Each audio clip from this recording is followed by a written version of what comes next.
while there, they are subject to the scrutiny of the All-Father himself. And relations between the Valkyries and Odin were... during my tenure as his advisor. Why?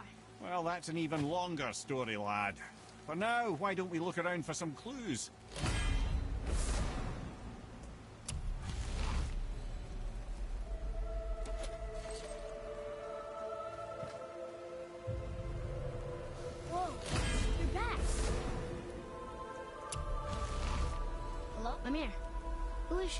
Gunnar, Mistress of War.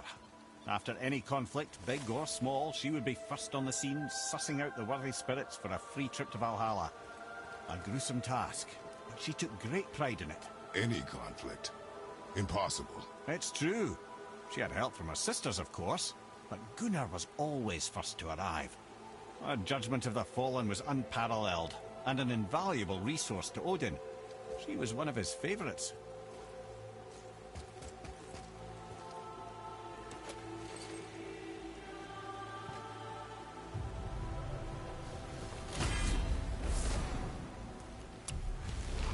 Ah, Gondul. Beautiful Gondul. And? Huh? That's it? Beautiful Gondul? No story or anything? Oh, sorry, lad. The sight of Gondul always took my breath away.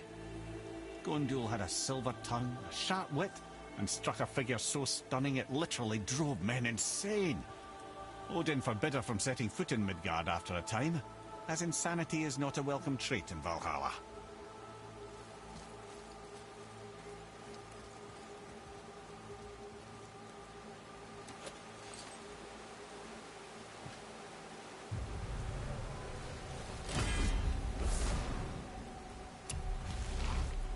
This is none other than Geirdriful, the Master of Arms in Valhalla, responsible for arming and training Odin's Einherjar. His what? His army come Ragnarok. The entire reason Valhalla exists, you see. The Einherjar wait in the Great Hall endlessly, feasting, drinking, and fornicating themselves silly. Once Ragnarok begins, Odin calls them into service to fight on his behalf. Geirdriful had her hands full training that lot.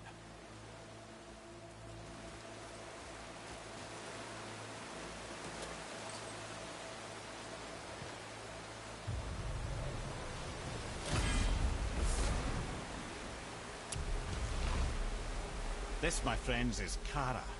Now, Valkyries are volatile by nature, but Kara, the lass is Wild Storm personified. A wild storm? Aye, calm and collected. Then the air would shift and the fury of her storm would unleash. It was beautiful in a way, assuming you could find proper shelter. Her tears would cleanse the blood-soaked battlefields.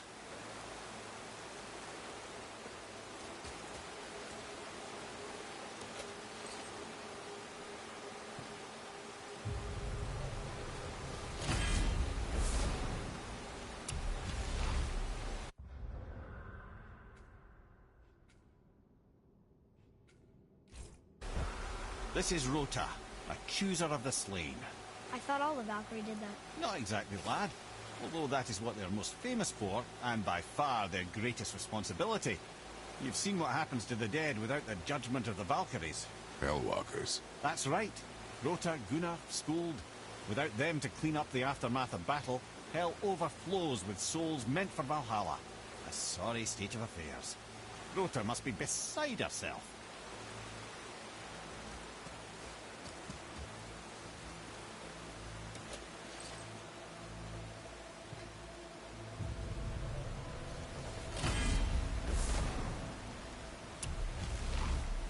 Ah, here we have Eir, the healer.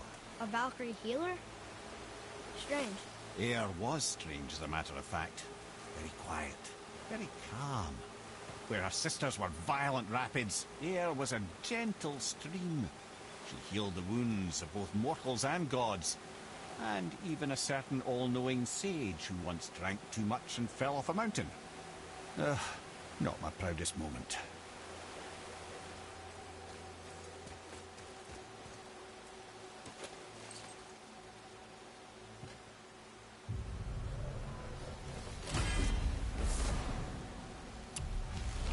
Well, well. Hilda, Mistress of Battle.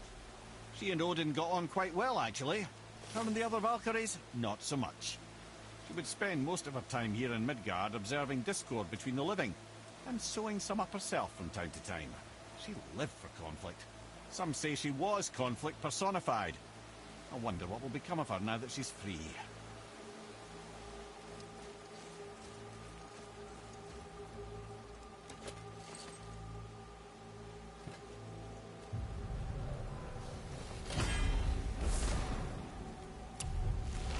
Olrun, once the daughter of a powerful chieftain.